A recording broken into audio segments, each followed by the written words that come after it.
શિવમ શંકરમ.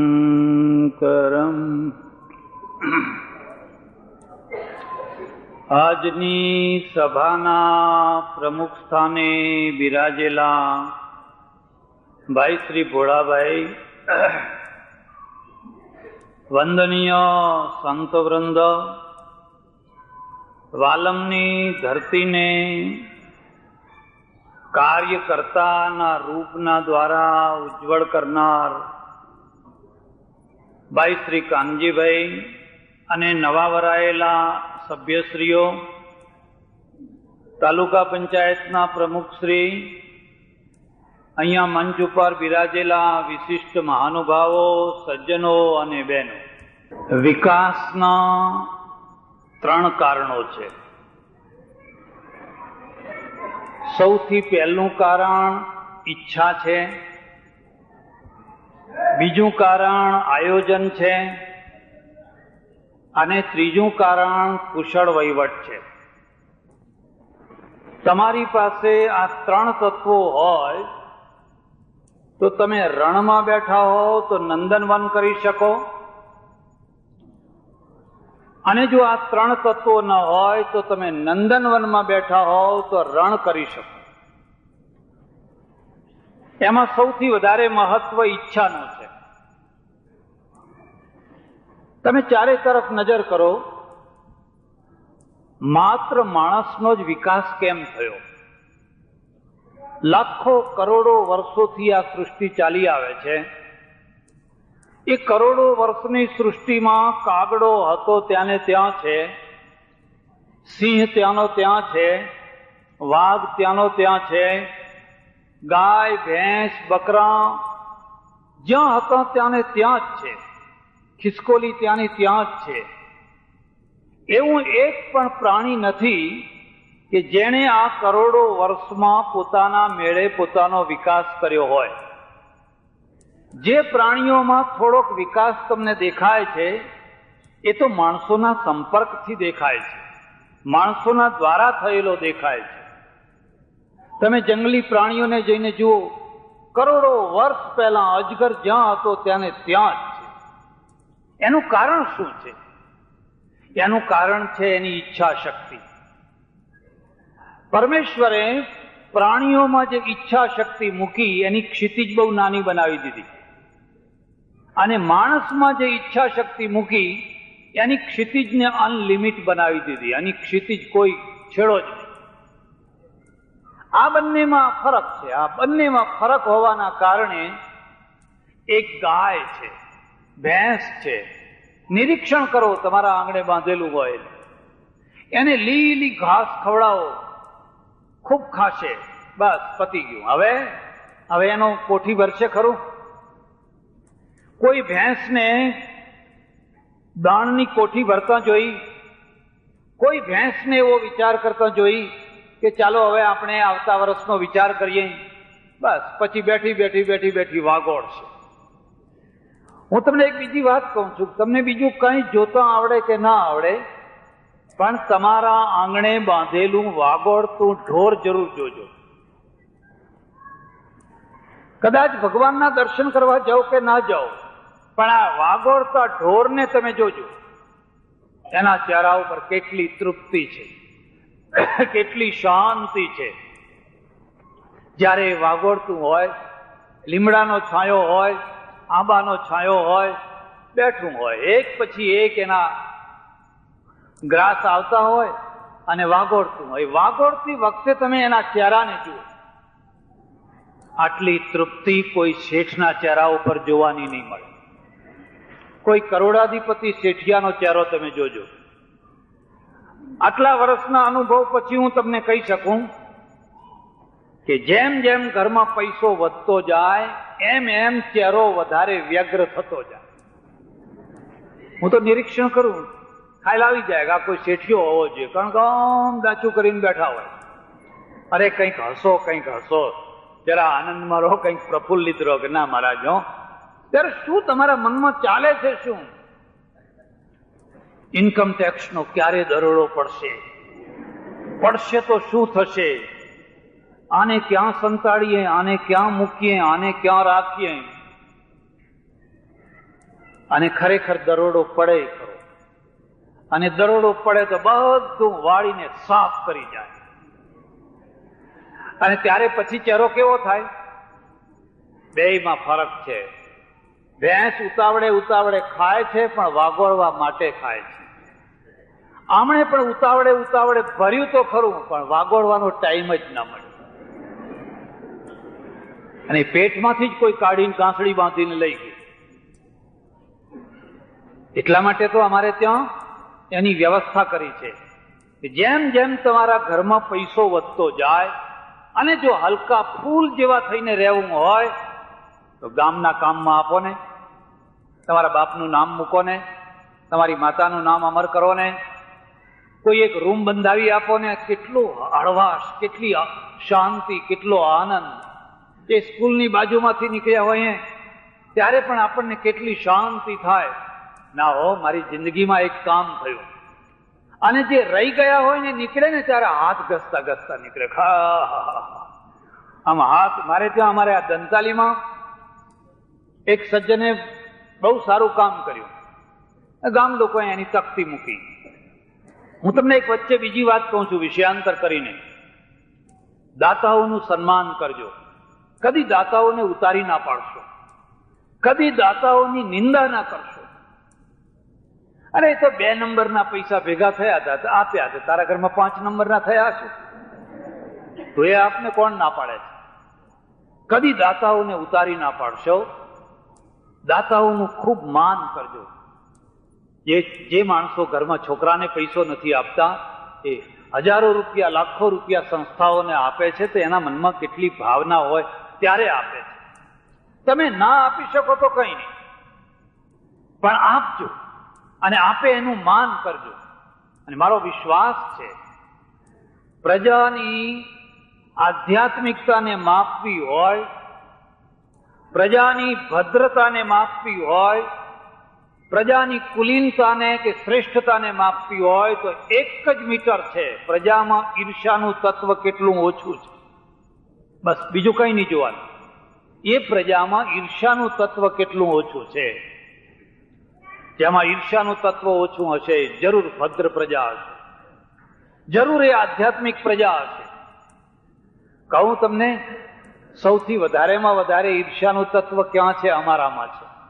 અમારી જમાતમાં આવી જુઓ, તમને ખબર પડે. પૂછી જુઓ અમને. એ બધા, કારણ કે બીજું કામ જ નહીં. જમ્યા પછી આ જ કામ કરવાનું. કોઈ બીજી યોજના જ નથી, બીજો કોઈ પ્લાન જ નથી. ફરી જ્યાં સુધી જમવાની ઘંટડી ના વાગે ત્યાં સુધી આ જ કામ કરવાનું. ભૂલા ના પડશો.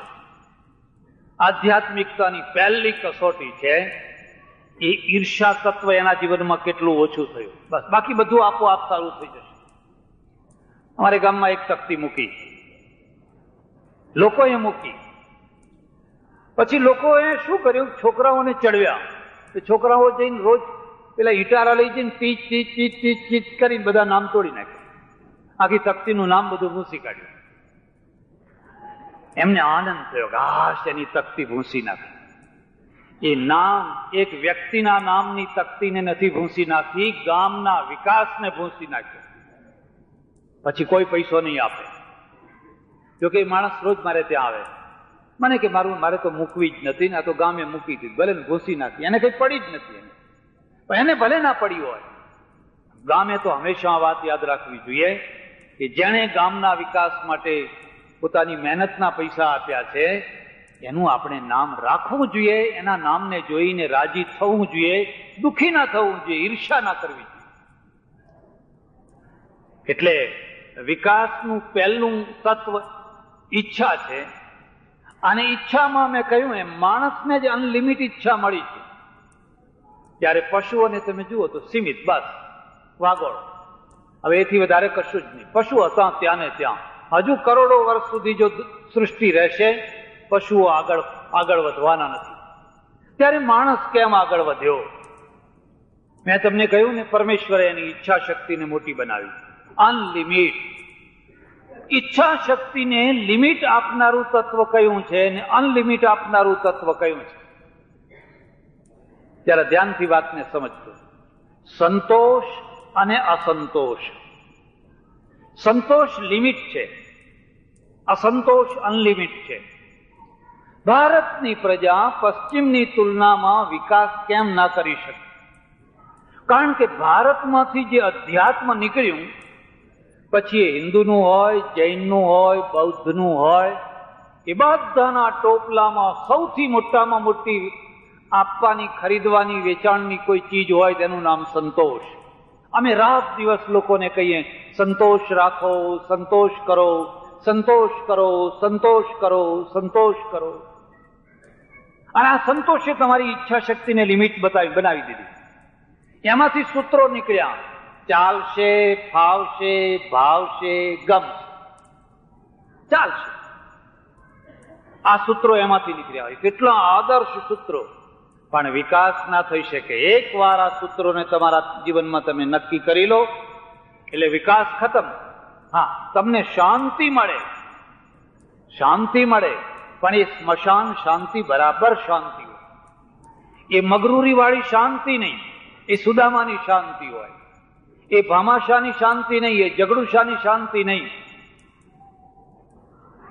એક મુંબઈમાં રહેનાર શેઠ અહીંયા વાલમમાં તીર્થયાત્રા કરવા માટે આવે, વાલમનો વહીવટ જુએ, અને આ વાતને યાદ રાખજો, પૈસો તો દોડતો આવતો હોય છે. શરત એટલી છે કે તમે પોતે સ્ટીલના પગવાળા બનો તો, નહીં તો આવેલો ચાલ્યો જશે. દોડતો પૈસો આવશે. કોઈ હાથ લાંબો ના કર્યો શેઠ અમને કંઈક આપો એમ. પણ એને પોતાને થયું મારી પાસે આ કરોડો કરોડો ને અબજો જે ભેગા થયા છે એ ખોળ્યા છે કોઈ જગ્યા, સારી જગ્યા હોય તો હું વાવું ત્યાં. અને સારી જગ્યા મળી એટલે વગર માગે કહી દીધું હું ગામના વિકાસમાં 2 લાખ રૂપિયા આપું છું. અમારે શાસ્ત્રોમાં આ વાત લખેલી છે કે જ્યાં મહાપુરુષો બિરાજ્યા હોય ત્યાં પૈસો આપો આપ દોડતો આવતો હોય. એને માગવા ના જવું પડે, દોડતો પૈસો આવતો. એ આપનારને એવી ઈચ્છા થઈ, પણ એ ક્યાંથી ઈચ્છા થઈ? જયારે એની પાસે કરોડો રૂપિયા હતા ત્યારે ને. મારી એ ઈચ્છા થાય ચાલો હું એ 2 લાખ આપું, પણ શું આપે? હમણાં હું જ પૂછીશ કે ભાઈ કોના ત્યાં જમવા જવાનું છે, કઈ જમવાની વ્યવસ્થા ક્યાં છે? મારા ચિંતા ના કરો, કરી છે. હવે શું ઉતાવળ છે તમારે? અને સાધુ થયા તો જમવાનું મટ્યું નહીં તમારું. સાધુ થયા એટલે જમવાનું મટાડી દેવાનું. આપણી સંતોષે ઈચ્છાને સીમિત બનાવી દીધી, અને સીમિત બનાવી દીધી એટલે આ દેશમાં ભક્તો ઘણા પેદા થયા, સંતો ઘણા પેદા થયા, જેમણે તંબુરા વગાડી વગાડીને, મંજીરા વગાડી વગાડીને લોકોને સતત ઉપદેશ આપ્યો. અરે ગોદડીમાં સૂઈ જાઓ, મશરૂના પલંગમાં શું મળવાનું છે? આ તો કાલ મરી જવાનું છે. ઝૂંપડામાં રહો ને, આલિશાન મહેલમાં રહેવાથી શું મળવાનું હતું? ઉપાધિઓના પાર નથી. ઝૂંપડામાં રહો ને એટલે પ્રજા ઝૂંપડામાં રહી. એટલે પ્રજાને જે મળ્યું, જેવું મળ્યું, જ્યાં મળ્યું, સંતોષ માનીને બેસી. એક બીજી વાત યાદ રાખજો, સંતોષી પ્રજા કદી ક્રાંતિ નથી કરતી હોતી. કારણ કે ક્રાંતિ માટે આગ જોઈએ, અને આગ અસંતોષમાંથી આવતી હોય છે. આપણને તો કહ્યું ભાઈ આ કળિયુગ ચાલે છે એટલે ચાવનું રાજ રહેવાનું, આવું જ રહે, હજુ આથી ખરાબ આવવાનું. વળી પાછું કહ્યું ના ના આ તો હજુ સતયુગ તો આયેગા, એમ આયેગા નહીં. દિવાલ ઉપર આવી ગયો છે, વાલમમાં આવી ગયો છે. બાકી ભારતની ઘણી દિવાલો ઉપર તમે જુઓ તો સતયુગ આયેગા આયેગા. શું કઈ હથેળીમાં ચાંદ બતાવે લોકો, કોણીમાં જ ગોળ ચોંટાડવાનો, કોઈ દિવસ હાથમાં ગોળ નહીં આપવાનો. પ્રજા ઉઠા ભણવાની ટેવાયેલી છે, એને સતત ઉઠા જોઈએ છે. જાપાનમાં તો કળિયુગ નથી. હું હમણાં જાપાન જઈને આવ્યો. તમે જર્મની જાઓ, કોઈ ચોરી નથી કરતું. જે હોટલમાં અમે ઉતરેલા એ હોટલના કબાટમાં બધી વસ્તુઓ, બધી કિંમતી વસ્તુઓ લઈને પૈસા નાખો પેટીમાં. અમે ગયા તો કોઈ ચેકે ના કર્યું, પૈસા ના માગ્યા, નાખ્યા જશે. આવું કંઈક ભારતમાં ખોલી જુઓ, સતયુગ આયેગા. આવું એક ભારતમાં ખોલી જુઓ તો તમને ખબર પડે કે તમારો ધર્મ છે ક્યાં. તમે તો ખોથા ખાડો છો, બેઠા બેઠા ખોતરા ખાડો છો. કરોડો વર્ષ સુધી ખાડો ને એમાંથી તેલ નથી નીકળવાનું, ધર્મ જ નથી. કુંભ મેળો ભરાયેલો, કુંભ મેળો, એમાં એક આયુર્વેદની બહુ મોટી સંસ્થા છે, નામ નહીં આપું, એને એક પ્રયત્ન માટે એક સ્ટોલ ઉભો કર્યો, 24,000 રૂપિયાની દવાઓ મૂકી અને બોર્ડ લખી દીધું, કોઈ અહીં પૈસો નહીં માગે, આ પેટીમાં પૈસા નાખીને જાઓ, દવા લો, પૈસા લખેલા છે, પેટીમાં પૈસા નાખો, જાઓ, જોઈએ તો ખરા શું થાય છે. 3 દિવસમાં બધી દવાઓ વેચાઈ ગઈ. પેટી ખોલી તો એમાંથી 16 રૂપિયા ને કંઈક પૈસા નીકળ્યા. 24,000ની દવાઓમાં 16 રૂપિયા ને કંઈક ઉપર પૈસા નીકળ્યા. આ મારા દેશની પ્રામાણિકતા છે, આ મારા દેશની સપ્તાહોનું પરિણામ છે, આ મારા દેશની ગામે ગામ થનારી કથાઓનું આ પરિણામ છે. અને એ તો કુંભ મેળો હતો, સંતોનો મેળો હતો. અમારા જેવા સંતોય ગયા હશે કે લે લો થોડા લવણ ભાસ્કર કામ આયેગા, એમને થોડુંક લવણ ભાસ્કર લીધું હશે.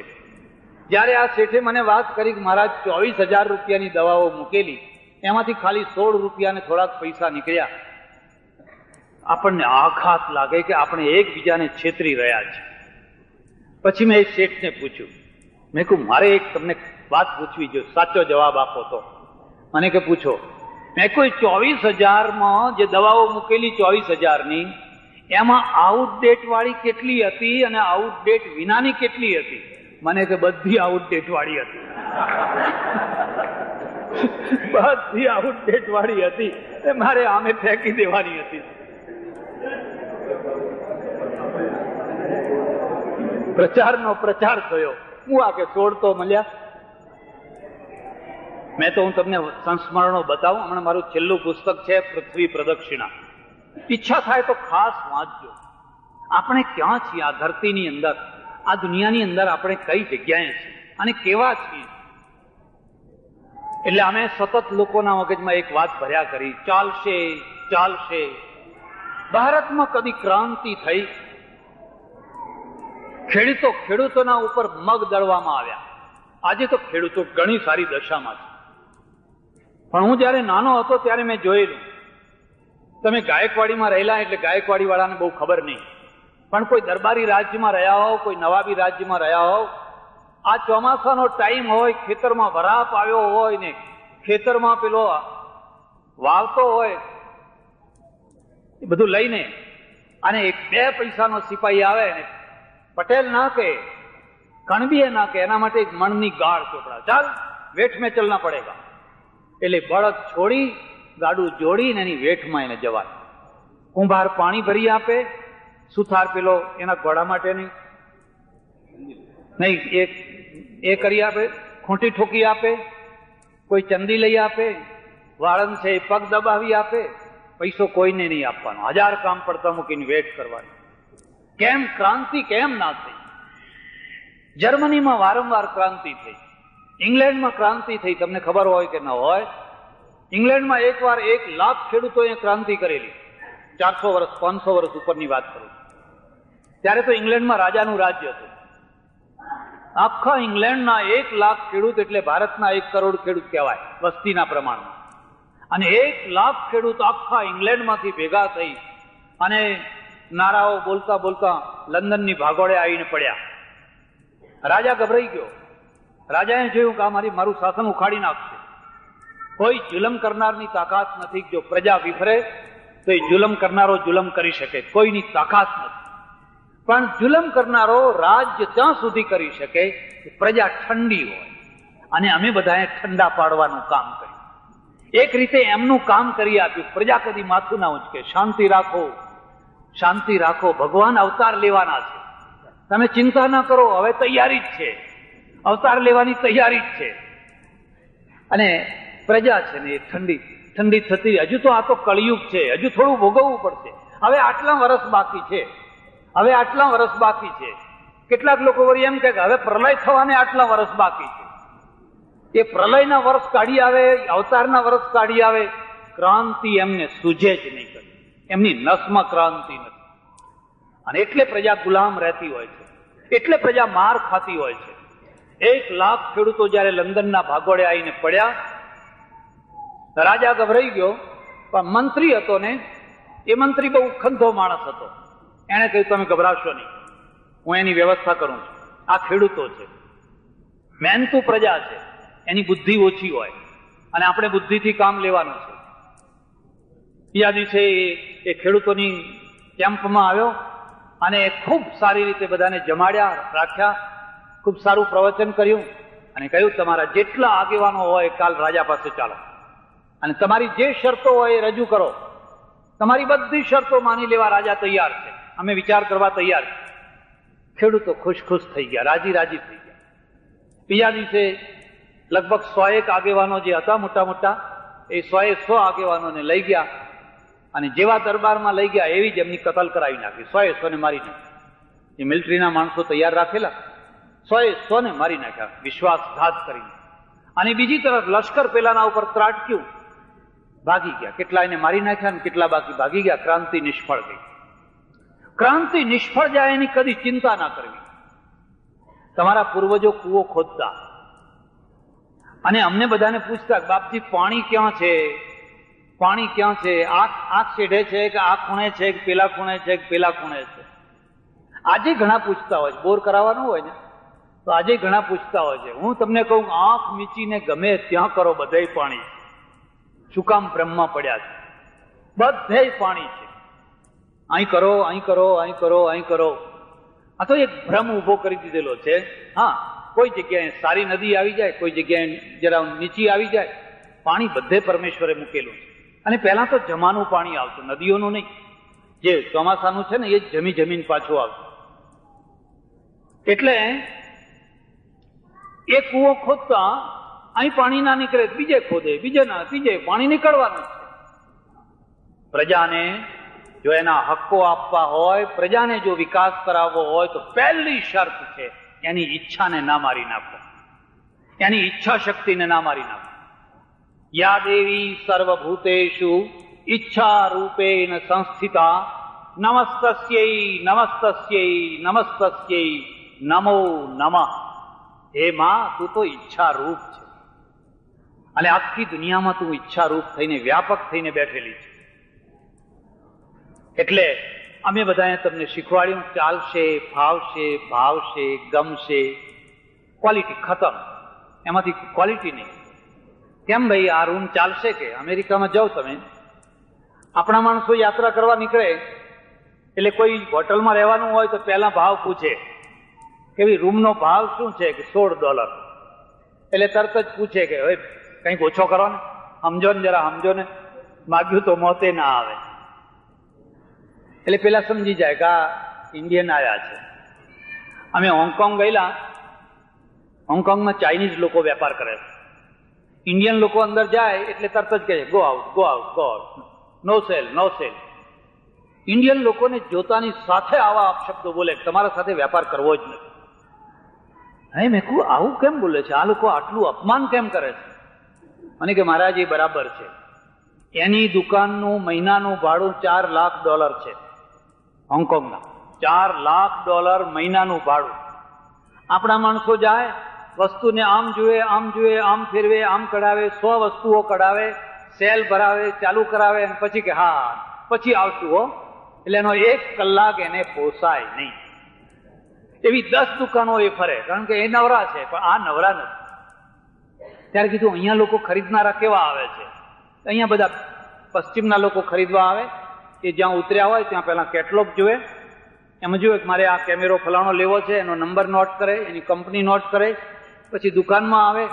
દુકાનમાં આવીને કે ફલાણી કંપનીના ફલાણા મોડલની ફલાણી વસ્તુ મને આપો. પેલો ફટ દઈને એને આપે, ભાવ પૂછે, પૈસા આપે, ચાલતો થઈ જાય. કોઈ રકઝક નહીં, કોઈ માથાકૂટ નહીં, એની પાસે ગેરંટી છે અને વિશ્વાસ છે એટલે એ તરત ચાલતો થઈ જાય. આપણે તો કલાક 1.5 કલાક ઉથલ પાથલ કરીએ એટલે પેલા પહેલેથી જ કહીએ નો sale, no cell, go go go એમ કરે. આપણને બહુ દુઃખ લાગે. કેમ? એટલે આપણે પહેલો ભાવ પૂછીએ, પછી પૂછીએ, પેલો કે ના ઓછું નહીં થાય, એટલે આગળ પૂછીએ કે એમ કામ કરો ને, 16માં 2 માણસ ઉતારો છો, તમે 4 જણા રહીશું, અમે ગમે એમ રહીશું, તમારે શું? 2 ના 4 એટલે આપણે $4 ભાગમાં આવે. અરે રાત જ કાઢવી છે ને, કોઈ 2 નીચે હુઈ જશે, 2 ઉપર હુઈ જશે, રાત જ કાઢવી છે ને, ચાલશે ચાલશે. અમેરિકન આવે અમેરિકન આવે એટલે પહેલા ભાવ ના પૂછે, પહેલા પૂછે પલંગ કેવો છે, કિંગ સાઇઝ છે, ક્વીન સાઇઝ છે કે સામાન્ય છે. હવે આપણે કિંગ ને ક્વીન ને શું માથે લઈ જવો છે એક રાતમાં? છેતરંજી પાથરી આપો તો ઘણું થઈ ગયું. પહેલા એ પૂછશે કિંગ સાઇઝ છે, ક્વીન સાઇઝ છે કે ચાલુ પલંગ છે. પછી પૂછશે ટીવી છે, બ્લેક એન્ડ વ્હાઈટ છે કે રંગીન છે, રંગીન જોઈએ. અને પછી કહે છે ભાવ, તરત એ રહી જશે. 2 ને 2 4 નહીં રહેવાનું કરે. એ તો કે નહીં, આપણા જીવનની એક રાત ખરાબ થઈ. 2 ને 2 4 જુદા, 2 છોકરા હશે તો જુદા રાખશે. આ બંનેનું માઇન્ડ જુદું છે. એ ચાલશેમાં માનતો નથી, આપણે ચાલશેમાં જ માન કરીએ છીએ. આ ઘડિયાળ 5 મિનિટ મોડું જતું હોય કે વહેલું જતું હોય તો આપણે કહીએ કે અરે ચાલશે, એમ કે જરાક આગળ કરી લેવું ચાવી ભરતી વખતે. અને એવા કેટલાય ચાલતા હોય, પેલો આમ પકડી અને જોરથી મારીને ફોડીને ફેંકી દેવાનું. નહીં ચાલે, આ ઘડિયાળ નહીં ચાલે. એમાંથી ઘડિયાળની ક્વોલિટી આવશે. અને ચાલશે એક વાર કર્યું એટલે ઘડિયાળ બધા કાં તો આગળ ચાલનારા કાં તો મોડા ચાલનારા. હવે ઘડિયાળ જ આગળ ચાલતા હોય અથવા મોડા ચાલતા હોય તો નેતાઓ આગળ મોડા ચાલે કે ના ચાલે? જો ઘડિયાળ જ આગળ ચાલતા હોય, પાછળ ચાલતા હોય ને તમે અપેક્ષા રાખો કે બધા ટાઈમસર આવે તો કેવી રીતે થઈ શકે? પેલા કે નહીં ચાલે, ટાઈમ એટલે ટાઈમ. એક જગ્યાએ મેં અમેરિકામાં જોયું, હું પેલી નદી પાર કરું છું તો ગાડીમાં બેઠેલો ને આ તરફથી મને સામે ચડકાટ મારતું કંઈક દેખાયું. મેં કહ્યું પેલા કિનારા ઉપર કંઈક ચડકાટ મારી રહ્યો છે, શું છે? પેલા ભાઈ હતા જે ચલાવનારા, મને કે બાપજી ફોર્ડ કંપનીની 9 મોટરો છે. ફોર્ડ કંપનીની 9 મોટરો સામે કિનારા ઉપર કેમ છે? આ જે સામે ખેડૂત રહે છે ને, એ ખેડૂતે ફોર્ડ કંપનીમાંથી મોટર ખરીદી, એમાં કંઈક મિસ્ટેક લાગી, કંપનીને ફરિયાદ કરી, કંપનીએ સ્વીકાર ના કરી એટલે એ પ્રેસમાં ગયો, મોટરને પ્રેસ કરીને પતરું બનાવી દીધું આખી મોટરને અને પેલા કિનારા સાથે ચોંટાડી દીધું. બીજી લાયો, ત્રીજી લાયો, ચોથી લાયો, 5મી લાયો, 9 મોટરો એને પ્રેસ કરીને દબાઈ દીધી કે આ તારી કંપનીનો હું પ્રચાર કરું, કોઈ ફોર્ડની મોટરો ના લે એટલા માટે. અને હવે કંપની વાળો એને હાથ જોડે છે, પૈસા તારી મોટરો લઈ લે અને તારી જે કઈ તને નુકસાન થયું હોય અમે આપવા માટે તૈયાર. પ્રજાના માઇન્ડની અંદર એક વાર તમે ચાલશે શબ્દને મૂકી દો, પ્રજાની ક્વોલિટી ખતમ. પ્રજા આખી ક્વોલિટી વિનાની થઈ જશે. એ જે નહીં ચાલવાનું એ નહીં ચાલવાનું, મારે અંતે ક્વોલિટી લાવવી જ જોઈએ. એટલે આ પહેલી વાત છે. ઈચ્છા શક્તિને ભારતમાં જે અધ્યાત્મ નીકળ્યું એ મુખ્ય સંતોષના આધારે નીકળ્યું. અને સંતોષ એટલે અત્યંત સંતોષ. ખાવાનું મળે તોય વાહ વાહ, અડધું મળે તોય વાહ વાહ, ના મળે તોય વાહ વાહ. મેં એવા કેટલાય શ્લોકો યાદ કરેલા, એવા કેટલાય દોહરાઓ. અજગર કરે ન ચાકરી, પંછી કરે ન કામ, દાસ મલુકા યું કરે કહે સબકા દાતા રામ. શા માટે મહેનત કરીને મરી જાઓ છો? જેણે અન્ન આપ્યું એ ચાવણું આપવાનું છે. હા, અમેરિકાની સ્ટીમર આવે તો ચાવણું મળે, ભરતો કે નહીં? અમેરિકા સ્ટીમર ના દ્વારા આ દેશનું પેટ ભરતો. આ દેશમાં એક થીંગણો માણસ થયો અને એને આપણને 2 સૂત્રો આપ્યા, જય જવાન જય કિસાન. આજે હવે સ્ટીમરની કોઈ જરૂર નહીં, એ કોઈ જરૂર નહીં. તમારા ક્ષેત્રોમાં જ્યાં 5 મણ નતું થતું ત્યાં 100 મણ થવા લાગ્યું. જમીનોની કિંમત વધી, ઢગલા બંધ અનાજ. પંજાબ ને હરિયાણામાં ઘઉંની મંડીઓ તમે જઈને જુઓ તો ઘઉંના ઢગલા જુઓ તો ઓહો આટલા ઘઉં. અને જે દિવસે નર્મદા મહેસાણા જિલ્લો પાર કરશે ત્યારે તમે જોશો કંઈ કેટલું અનાજ પેદા થાય છે. ઢગલા બંધ અનાજ. ત્યારે ગુજરાત બંગાળને અનાજ આપશે, ગુજરાત ઓડિશાને અનાજ આપશે, ગુજરાત કદાચ બીજી જગ્યાએ નિકાસ કરશે, લો અનાજ લઈ જાઓ. પણ શરત કઈ હતી કે તમારી ઈચ્છાની ક્ષિતિજને મોટી કરો. તો બાંધવો છે, નહેર લાવવી છે, ટ્યુબવેલ કરવા છે, નહેરો કાઢવી છે, ફર્ટિલાઇઝરના કારખાના કરવા છે, ખેતરોને સુધારવા છે, ટ્રેક્ટર લાવવા છે, તો તમે ઢગલા કરી શકો. અને બાકી તો કહે અજગર કરે ને ચાકરી. અરે અજગર તો એટલી મહેનત કરે ત્યારે એને માડ ખોરાક મળે. અને પક્ષીને તમે જુઓ, સવારે ઉડે 10-10 માઇલ સુધી ઉડીને જાય ત્યારે અડધું પેટ માંડ ભરાય. પક્ષીને મોઢામાં આપોઆપ દાણા નથી આવી જતા હોતા, એ કેટલી મહેનત કરે ત્યારે એને દાણા મળે. હું અધ્યાત્મવાદી છું, પણ પુરુષાર્થ વિરોધી અધ્યાત્મ નહીં. પુરુષાર્થ ને અધ્યાત્મનો સહયોગ કરવાનો, બેયનો સાથ કરવાનો. એટલે માણસને પરમેશ્વરે જે ઈચ્છા આપીને અનલિમિટ, એ ધરતી ઉપર ફરી વળ્યો, એને સંતોષ ન થયો, ચંદ્ર ઉપર જોયું, ચંદ્ર ઉપર પહોંચ્યો, સંતોષ ન થયો, ચંદ્રથી આગળ ગયો અને હજુ જવાનું, અને જે જશે એ દુનિયા ઉપર રાજ્ય કરશે. પહેલા જે દુનિયા ઉપર રાજ્ય કરનારી પ્રજા હતી એ ધરતીના દ્વારા આવતી, ખૈબર અને બોલનના દ્વારા. પછી બીજો પીરિયડ આવ્યો સમુદ્રના દ્વારા. લોકો બધા વાસ્કો ડી ગામા આવ્યા, પોર્તુગીઝો આવ્યા, ડચો આવ્યા, અંગ્રેજો આવ્યા, મોટા મોટા વહાણો બનાવી અને સમુદ્રના દ્વારા ધરતીને ખૂંદી વળ્યા, આખી દુનિયા ઉપર પોતાના ઝંડા લહેરાવી દીધા. હવે ત્રીજો પીરિયડ અંતરિક્ષનો છે, જે અંતરિક્ષને કાબુમાં રાખશે. જેની મુઠ્ઠીમાં અંતરિક્ષ હશે એની મુઠ્ઠીમાં દુનિયા હશે. પણ અંતરિક્ષને કોણ કાબુમાં લેશે? જેની મુઠ્ઠીમાં ઇલેક્ટ્રોનિક ઉદ્યોગ હશે, જેની મુઠ્ઠીમાં અણુ વિજ્ઞાન હશે, જેની મુઠ્ઠીમાં હાઈલી ટેકનોલોજી હશે, જેની મુઠ્ઠીમાં હાઈલો ટેકનોલોજી. એ તો કહેશે કે તમારા પાવડર ઉતરેલા હોય તો મોકલજો બાપા, તમારા ઉતરેલા કપડાં હોય તો આવવા દેજો, તમારા કઈ હથિયાર વધેલા ઘટેલા હોય તો અહીં આવવા દેજો. સર તમે શું કરો છો? અમે મંજીરા વગાડીએ છીએ, અમે બધા ભેગા થઈને રાત દિવસ મંજીરા વગાડીએ અને ભગવાનને રોજ પ્રાર્થના કરીએ છીએ, હવે મારા વાલા આવો, હવે આવો. તમે ભૂલેલી પ્રજા છો, ભીંત ભૂલેલી પ્રજા છો, રસ્તો ભૂલેલી પ્રજા છો. તમારી પાસે એટલું બધું છે, પણ શરત એટલી છે કે જો તમે એને યોગ્ય માર્ગે લગાવો તો. તમારે ત્યાં કેટલા નાર્લિકર છે, કેટલા અરગોવિંદ ખુરાના છે, કેટલા આઈન્સ્ટાઈન પડેલા છે, પણ એની કદર કોણ કરે? કોણ એની કિંમત કરે? બધું બુદ્ધિધન પરદેશ ચાલ્યું જાય છે. એક તરફ તો પેલી ચરખા બુદ્ધિ છે, એમને આટલેથી વધારે કઈ દેખાતું જ નથી. આટલું જ, અરે દુનિયા ક્યાં પહોંચી છે, તમે રહી ગયા, આ નહીં ચાલે, આ રીતે તો પ્રજા મરી જશે. તમે ફાળ ભરો, જાપાન દુનિયા ઉપર કેમ ફરી વળ્યું છે. આ માઇકના કેટલા મોડલ નીકળ્યા. આ જે ઝીણામાં ઝીણું મેં માઇક આની જોડે બાંધ્યું છે, તમને દેખાતું નહીં હોય, એ આના કરતા વધારે પાવરફુલ છે. કારણ કે એક પછી મોડલ ઉપર મોડલ, મોડલ ઉપર મોડલ, મોડલ ઉપર મોડલ. આપણે મોડલમાં માનતા જ નથી. માનીએ છીએ 40 વર્ષથી એમ્બેસેડર છે, એનો એ મોડલ ખડખાડ ખડખાડ ખડખાડ ખડખાડ. અને તમે 40 વર્ષમાં એમ્બેસેડરનો મોડલ ના બદલ્યો એટલે રોડ ઉપર મારુતિ દોડવા માંડી, ટોયોટા દોડવા માંડી, મિત્સુબિશી દોડવા માંડી. કારણ કે 40 વર્ષથી તમારી એની એ. અમે હમણાં ગાડી લીધી, નવી લીધી, અને પહેલા જ દિવસે ટેલિફોન કરીને ફરિયાદ કરી, કારણ કે ડીલર મારા ઓળખીતા હતા, પૈસા ઓછા લીધા. એટલે મેં કહ્યું આ તો હજુ પહેલો દિવસ છે ને ખખડાટ થાય છે, કીચુડ કીચુડ કીચુડ. મને કે મહારાજ ધીરે ધીરે બધું રાગે પડી જશે, ધીરે ધીરે બધું રાગે પડી જશે. હવે રાગે પાડ્યા સિવાય બીજો કોઈ છૂટકો છે? આ રોડ ઉપર મારુતિઓ કેમ ફરે છે? તમારી એમ્બેસેડર દુનિયાના રોડો ઉપર કેમ નથી ફરતી? મેં એને પૂછ્યું કેટલી વેચાય છે? મને કે સરકારી ઓફિસરો સિવાય બીજા કોઈ લેતા જ નથી હવે, અને સરકારી પૈસાથી ચલાવવાની હોય એટલે લોકો લે છે.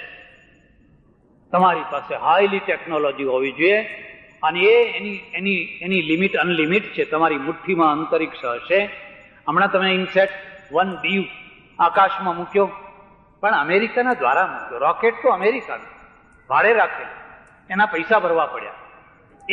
એ શું કામ કરે છે એની ચર્ચા હું અહીં નહીં કરું, પણ એ 1D જો ના હોય તો એ જે કામ કરે છે એ કામ કરાવવા માટે તમારે 5 ખરબ રૂપિયા દેશમાં ખર્ચવા પડે. 5 ખરબ રૂપિયા, અરબ નહીં, 5 ખરબ રૂપિયાના વાયરો નાખવા પડે, થાંભલા નાખવા પડે, બધા રેલવે સ્ટેશનો ઉભા કરવા પડે. 5 ખરબ રૂપિયા. એ 5 ખરબ રૂપિયાનું આયોજન કરવામાં કેટલા વર્ષો લાગે, અને છતાં આટલું સારું કામ તમે ન કરી શકો. એક પેલો ઉપગ્રહ કરે છે, એના વિના તમારું કામ ચાલવાનું નથી. એ ઉપગ્રહ જેની મુઠ્ઠીમાં છે એની મુઠ્ઠીમાં દુનિયા રહેવાની છે. જે હજુ પેલી સોનીના આતેડા ખેંચે રાખે છે, હજુ જૂની વાતોમાં, એ તો પ્રજા મરી જવાની છે. એટલે વિકાસનું પહેલામાં પહેલું આધાર કેન્દ્ર ઈચ્છા શક્તિ છે. અધ્યાત્મ એવું હોવું જોઈએ જે ઈચ્છા શક્તિને મારી ના નાખે. બહુ પ્રાચીન કાળથી આપણા ત્યાં તો એક રિવાજ જ છે, બધા દુઃખનું મૂળ ઈચ્છા છે. ઈચ્છાને મારો એટલે દુઃખ દૂર, અને ઈચ્છાને મારો એટલે દુઃખ તો દૂર થશે, પણ પ્રજા મરી જશે, પ્રજા પણ સમાપ્ત થઈ જશે. પણ એ વિશે મારે ચર્ચા નથી કરવી, એ વિશે વધારે ચર્ચા નથી કરવી. હું તો તમને એટલી વાત કહેવા માંગુ છું કે તમારા બાળકની ઈચ્છા શક્તિને મરવા ના દો. તમારા બાળકની ઈચ્છા શક્તિને એવી વધારો, કાં તો એ આઈન્સ્ટાઈન બને, કાં તો એ કોઈ વાસ્કોડી ગામા બને, કાં તો કોઈ સિકંદર બને, કોઈને કોઈ બને, કંઈક ને કંઈક દુનિયાને પ્રદાન કરે. વાલમમાંથી એક છોકરો એવો નીકળે જેને નોબેલ પ્રાઇઝ મળે. બસ કઢી ને ખીચડી ખાવ, રોટલા ને કઢી ખાવ. હા એમ કે માસ્ટરની નોકરી મળી ગઈ, 50,000 આપ્યા, નોકરી મળી ગઈ, હવે કઈ જોવાનું બાકી નથી. અરે આ તો પહેલેથી મારી નાખેલી પ્રજા છે, કઈ પેટ માટે જન્મ આપ્યો છે. પણ ઈચ્છા શક્તિ એક અલગ વસ્તુ છે. એના ઉપર એક બીજું તત્વ છે ને બીજા તત્વનું નામ છે આયોજન. શબ્દને યાદ રાખો, આયોજન. આયોજન એટલે શું? તમારી પાસે જે છે એનો નકશો બનાવતા તમને આવડે છે. કુદરતે તમને કેટલું આપ્યું છે અને તમે એમાં કેટલો ઉમેરો કરી શકો છો. ઇઝરાયલને કુદરતે શું આપ્યું છે? રણ સિવાય કંઈ નહીં. જાપાનને શું આપ્યું છે? હમણાં 4-5 દિવસ જાપાન રહી આવ્યો. પુસ્તક વાંચજો, પૃથ્વી પ્રદક્ષિણા, આખી પૃથ્વીના 18 દેશો ફર્યો. જાપાનને નથી પેટ્રોલ આપ્યું, નથી કોલસો આપ્યો, નથી લોખંડ આપ્યું. રો મટીરિયલ્સ જેને કહેવાય, કાચો માલ તો એની પાસે છે જ. અને છતાં આખી દુનિયામાં made in Japan, made in Japan, made in Japan. કારણ કે એની પાસે આયોજન છે. એણે પેટ્રોલ વાળા દેશો પાસેથી પેટ્રોલ મંગાવ્યું, આપણા ત્યાંથી લોખંડ જાય છે, કોઈ જગ્યાએથી કોલસો જાય છે, અને જાપાનની સસ્તામાં સસ્તી, સારામાં સારી ક્વોલિટી વાળી ચીજ આખી દુનિયાના ઉપર ફરી વળી છે. જાપાનના એક માણસની સરેરાશ આવક 1 લાખ રૂપિયા છે. ભારત જ્યારે સ્વતંત્ર થયું ત્યારે ભારતના એક માણસની સરેરાશ આવક 175 હતી. 175, એમાં બિરલા ટાટા ઉમેર્યા ત્યારે. આજે વધીને 700-750 જેવી થઈ છે. ત્યારે જાપાનના એક માણસની આવક સરેરાશ ₹1 લાખ રૂપિયાની છે. એટલા હોંગકોંગમાં એટલા ઉદ્યોગપતિઓ છે, એટલા બિરલા ને એટલા ટાટા છે, એટલા હોંગકોંગમાં, આખા ભારતમાં એટલા નથી. આખા ભારતમાં એટલા નથી. એટલા એકલા હોંગકોંગમાં ભર્યા છે. અને એટલો વેપાર એ કરે છે. કારણ કે ક્ષિતિજો મોટી છે, અનલિમિટ. એને બહુ મોટી ક્ષિતિજો વાળી પ્રજા છે. અમે તો અડધો રોટલો ખાઈને પડ્યા રહો ને ભાઈ. હવે બહાર જઈને શું કરશો? ખારું પાણી તો ખારું પાણી, પણ ગામનું પીવો ને. એટલે એને આયોજન કર્યું. ઇઝરાયેલે આયોજન કર્યું, નાઇલ નદીને ફાડી નાખી. અરબ લોકો આપવા તૈયાર નતા પાણી. એ ના કાયદો જોવા ગયો, ના કોઈ પંચ નીમ્યું, ના કશું નહીં. મારે એની આજે નાઇલનું પાણી લે છે. યાદ રાખજો, એક બીજી મુદ્દાની વાત કહું છું. રાજકારણ એટલે રાજ સત્તા 2 પાટા ઉપર ચાલતી હોય છે. પરાક્રમ અને મુત્સદ્દીગીરી. 2 પાટા, પરાક્રમ અને મુત્સદ્દીગીરી. વલ્લભભાઈને લોકો કેમ નથી ભૂલતા? આટલા વર્ષો પછી પણ વલ્લભભાઈને કેમ નથી ભૂલતા? કારણ કે વલ્લભભાઈની પાસે જે પરાક્રમ હતું ને, પછી કોઈ નેતામાં એ પરાક્રમ જોવાનું ના. તમારી પાસે મુત્સદ્દીગીરી એટલે રાજામાં પરાક્રમ હોય અને પ્રધાનમાં મુત્સદ્દીગીરી હોય. પ્રધાનમાં પરાક્રમ ના હોય તો ચાલે, પણ એના પાસે માઇન્ડ હોવું જોઈએ. મુંજાલ મહેતા, ચાણક્ય, બાકી 1000 ચંદ્રગુપ્ત હોય તો શા કામના? એક ચાણક્ય, એક પ્રભાશંકર પટ્ટણી. દિવાનમાં મુત્સદ્દીગીરી અને રાજામાં પરાક્રમ. હવે લોકશાહી થઈ તો લોકશાહીમાં શું થયું કે નેતામાં 2 ગુણ એક સાથે હોવા જોઈએ. 2 ગુણ. નેતામાં પરાક્રમે હોવું જોઈએ અને નેતામાં મુત્સદ્દીગીરીઓ હોવી જોઈએ. દેશમાં નથી મુત્સદ્દીગીરી, નથી પરાક્રમ. બધા ફફડ્યા કરે. આમ કરશું તો આમ થઈ જશે, તો પછી આમ થઈ જશે, તો હો, પછી આમ થઈ જશે તો. અને જે ફફડ્યા કરતા હોય એ પરાક્રમ વિનાના લોકો કદી પણ આ ઇતિહાસનું સર્જન ન કરી શકે. તમારા વ્યક્તિગત જીવનમાં પણ આ 2 વાતો હોવી જોઈએ. વાલમમાં પરાક્રમ છે એની મને ખાતરી છે કે નહીં? શુલી મહાત કી જય બોલે એટલે આખો ગામ ઈ પેલું હાથીઓ નીકળ્યો હોય લાકડા લઈને બધા, જો કે બળદ ઉપર પરાક્રમ કરે. બદલો, હવે ચેન્જ કરો. હવે પરાક્રમ કરવાની જગ્યા બદલો. મારી વાત કરું, જો કે મારે મારી વાત ના કરવી જોઈએ. એકવાર એક જગ્યાએ પ્રવચન કરતો હતો અને મેં વાત કરી કે થોડા ક્રોધની જરૂર છે. મન્યુરસી મન્યુમયી ધ્યેયમ, હે પ્રભુ તું મન્યુરૂપ ક્રોધરૂપ છે, મને થોડો ક્રોધ આપજે. આ વૈદિક પ્રાર્થના છે. અને કે એક સજ્જન હતા, જૈન સજ્જન હતા, મને કે મહારાજ ક્રોધે રાખવો પડે? મેં કહું હા રાખવો પડે, બનાવનાર એ છે ને એને, અને કામે રાખવો પડે. શું વાત કરો છો? મેં કહું હા તમે આવી વાત. મેં કહું હા, તમારે જો તમને એવું લાગતું હોય કે આ સતત દુશ્મન છે તો તમે ભગવાનને એવી પ્રાર્થના કેમ નથી કરતા કે હે ભગવાન મારા ઘરમાં જે છોકરો થાય એ સીધો બહુચરાજી જાય એવો થાય, એવી પ્રાર્થના કેમ નથી કરતા? તમે તો નકારાત્મક જીવન લઈ આવ્યા, એકાંગી જીવન લઈ આવ્યા. વૈદિક પીરિયડમાં નકારાત્મક જીવન નથી, એમાં સકારાત્મક છે. એ કે છે પ્રજનશ્ચાસ્મિ કંદર્પ, આ પ્રજનન શક્તિ જે કંદર્પ છે મારી વિભૂતિ છે. ધર્મ વિરુદ્ધો ભૂતેષુ કામોસ્મિ ભરતર્ષભ, આ ધર્મથી અવિરુદ્ધ એવો જે કામ અર્જુન એ મારી વિભૂતિ છે. એનું બેલેન્સ છે, એનું એક બેલેન્સ છે. બિલકુલ નકાર કરો તો દુનિયા તમે કઈનું કઈ કરી દે, એનું તો આ પરિણામ ભોગવી રહ્યા છે. મેં કહ્યું હું મારો જ દાખલો આપું. એકવાર એક પ્રોગ્રામમાં જતો હતો ગાડી લઈને, મારા આગળ એક ટ્રક ચાલતી હતી. ટ્રકમાં કોઈ પંજાબી ડ્રાઈવર હતો. ટ્રક ખાલી હતી રોડ ઉપર ને મારી ગાડી એના પાછળ પાછળ ચાલતી હતી. સામેથી જોયું તો એક કોલેજની કન્યા આવી રહી છે, હાથમાં પુસ્તકો છે અને પેલી રોડની સાઈડે ચાલતી ચાલતી નીચું જોઈને આવી રહી છે. એ તો બિચારી નીચું જોઈને ચાલી રહી છે. આ ટ્રકના ડ્રાઈવરને શું સૂઝ્યું કે એને ધીરે રહીને ટ્રકને થોડી નીચે એક પૈડું નીચે ઉતાર્યું, બિલકુલ એની નજીકમાં ચાલુમાં ધીમી કરીને લઈ ગયો અને પછી એના ગળા ઉપર, એના ગાલ ઉપર હાથ મૂક્યો અને હસીને ચાલતો થઈ ગયો. અને પેલી બિચારી તો આમ છટપટીને, હવે ટ્રક તો ગઈ. હવે પાછળ હું ગાડીમાં બેઠેલો ને બેઠો જોયા. મેં ડ્રાઈવરને કહ્યું તું ગાડી આગળ લે, આ ટ્રકને આંતર ને ગાડીને આગળ લે, એ દ્રષ્ટા થઈ જાઉં હશે તો દુનિયા. આ તો ડ્રામો છે. ઘણા લોકો શું કહેતા હોય છે, આ તો ડ્રામો છે, તમારા ઉપર થશે ત્યારે ખબર પડશે ડ્રામો. પારકા ઘરમાં તો ડ્રામો સારો લાગે છે. મેં પેલાને કહ્યું તું આગળ લે ગાડી. એ પેલો ડ્રાઈવરે જરા બાહોશ હતો, એને હિંમત કરી પેલો સાઈડ ના આપે તો એ સાઈડ લઈને ગાડી આગળ લઈને કીધું આ ગાડી ઉભી કરી દે. એટલે ગાડી આવ્યું અને હું ગાડીમાં એકલો જ, પાછો ડ્રાઈવર એ ને હું એકલો જ. હું ઝટ દઈને નીચે ઉતર્યો અને ઉતરીને એનો આ કોલર પકડ્યો. અને હું તમને એક બીજી વાત કહું છું, પાપ તો કાયર છે, કાયર. પાપ તો કાયર છે. જો તમારામાં થોડોક સામનો કરવાની હિંમત હોય તો હું તો રાવણ હોય ને ચમરબંધી, તો રાવણે ધ્રુજવા માંડે. પણ તમારામાં એટલી હિંમત હોય તો.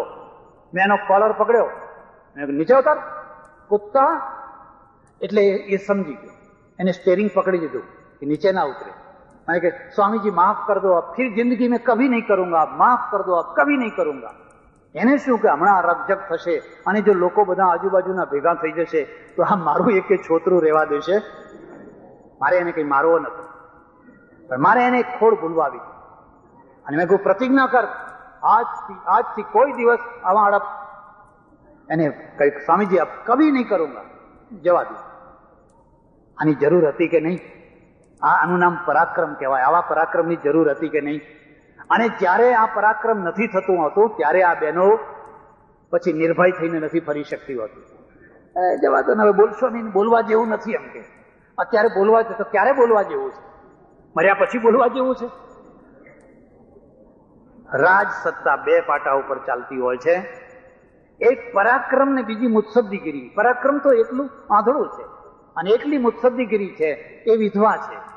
એ તો ચૂડી વિનાની બિચારી વિધવા છે. દાપણ ઘણું છે, કરી જુઓ ને. એ કરવા માટે બાવડા મજબૂત જોઈએ, તરત જ લાગુ કરે. અમદાવાદમાં વલ્લભભાઈ પટેલ મેયર થયા, તમને ખબર છે? ખબર છે? વલ્લભભાઈ પટેલ મેયર થયા ત્યારે તો આ ગાંધીજીની ચળવળની એટલું બધું નહીં. અને એમણે આ બધા રોડ, જે મોટા મોટા એ વખતના રોડ ને રાતો રાત ઉભા કર્યા, કરી નાખો એમ. અરે આમ થશે, ફલાણું થશે, જે થવું હોય થવા દો. આજે રોડ કેટલા સરસ રોડ ઉભા કર્યા છે. નિજામનું એક્શન કેમ લીધું? અને જો તમે ઢચ્યું પચ્યું પેલા નર્મદા આમતે જાય એટલે હા હા હા ઠીક છે તમારા તરફ છે, અને પછી અમે બધા જઈએ કે નહીં નહીં ઠીક છે તમારા બી ઠીક. હવે આ તે રાજ થતું હશે? એક માણસ સચોટ જજમેન્ટ આપી દે કે નર્મદા યોજના થવાની જ છે, પર્યાવરણને વાંધો નહીં આવે, તમારે પર્યાવરણની જે જરૂર હોય એ બધી પૂરી થશે, પણ આ બાંધને કોઈ રોકી નહીં શકે. એટલે બધું કામ, બધું આયોજન વ્યવસ્થિત ચાલે ને બધી બધી બધી ઢીલાસ પણ આપોઆપ દૂર થઈ જાય. પણ ઢચું પચું ઢચું પચું ઢચું પચું, હવે એ રીતે તો ના રાજ કરી શકે. મારા દેશને એક વિક્રમાદિત્ય જોઈએ, મારા દેશને ફરીથી એક સરદાર પટેલ જોઈએ, અને નહીં તો આ વ્યવસ્થાને તમે પહોંચી નહીં શકો. તો મૂળ વાત ઉપર આવું.